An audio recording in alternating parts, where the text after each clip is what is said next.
स्वागत करता हूं आपका पसंदीदा पॉडकास्ट बिहार की बात सुनाता हूं मैं हूं श्रीकांत और आज का विषय बेहद खास और दिलचस्प है। बिहार की राजनीति में प्रशांत किशोर।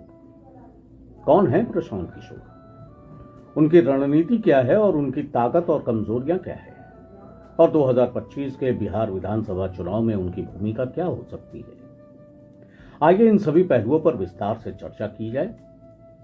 प्रशांत किशोर यानी पीके, एक ऐसा नाम जो पिछले एक दशक में भारतीय राजनीति में राजनीतिक रणनीतिकार के रूप में उभर कर आए।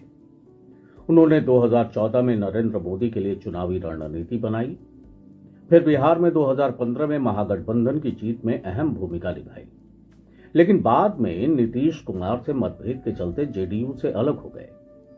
अब वे बिहार में जन सुराज यात्रा निकाल रहे हैं और अपनी जमीनी पकड़ बना रहे हैं और 2025 के चुनाव में एक राजनीतिक विकल्प के रूप में उभरना चाहते हैं। अब ये जानने वाली बात है कि प्रशांत किशोर की रणनीति क्या है। देखिए, प्रशांत किशोर एक डेटा ड्रिवन रणनीतिकार हैं। उनकी चुनावी रणनीति में बहुत सारी बातें हैं, जैसे गहन ग्राउंड रिसर्च। वे जनता के मूड और मुद्दों को समझने के लिए व्यापक सर्वे और जनसंवाद करते हैं। युवा और बुद्धिजीवियों पर फोकस, बिहार के युवाओं को राजनीति से जोड़ने की कोशिश कर रहे हैं। संगठन निर्माण, वे जन सुराज के तहत पूरे बिहार में अपना संगठन खड़ा कर रहे हैं जो चुनावी मशीनरी के रूप में काम करेगा। वैकल्पिक राजनीति, वे खुद को पारंपरिक दलों से अलग दिखाने की कोशिश कर रहे हैं। अब प्रशांत किशोर की ताकत क्या है? What is the strength of Prashant Kishor? चुनावी रणनीति का अनुभव है उन्हें। वे देश के कई राज्यों में सफल चुनावी अभियान चला चुके हैं। युवा वर्ग में लोकप्रियता, वे युवाओं और पढ़े लिखे वर्ग को अपनी ओर आकर्षित कर रहे हैं।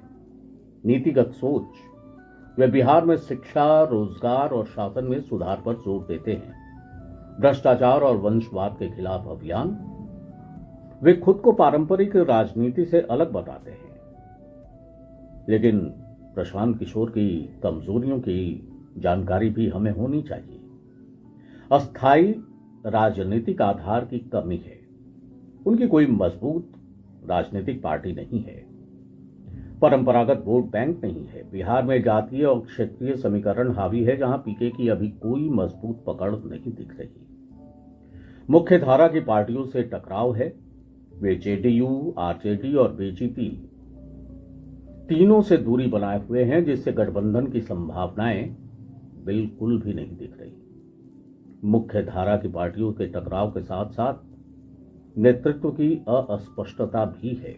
वे खुद चुनाव लड़ेंगे या नहीं, इस पर स्पष्टता नहीं है।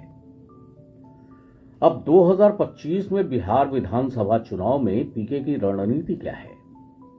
जन सुराज यात्रा के जरिए 2 साल तक संगठन खड़ा करना, जनता के नेता के रूप में खुद को स्थापित करना, पारंपरिक दलों के खिलाफ माहौल बनाना, युवाओं और नए मतदाताओं को जोड़कर तीसरा मोर्चा खड़ा करने की कोशिश करना, जातीय राजनीति से हटकर विकास और सुशासन की बात करना। लेकिन क्या पीके अकेले चुनाव में सफल होंगे या फिर उन्हें किसी गठबंधन का सहारा लेना पड़ेगा? ये देखना बहुत दिलचस्प होगा। तो दोस्तों, प्रशांत किशोर बिहार की राजनीति में एक नए विकल्प के रूप में उभर रहे हैं। उनकी रणनीति और मेहनत काबिले तारीफ है, लेकिन बिहार की जमीनी राजनीति में सफलता पाने के लिए उन्हें एक मजबूत संगठन, स्थानीय स्तर पर भरोसेमंद नेता और परंपरागत वोट बैंक का समर्थन तो चाहिए।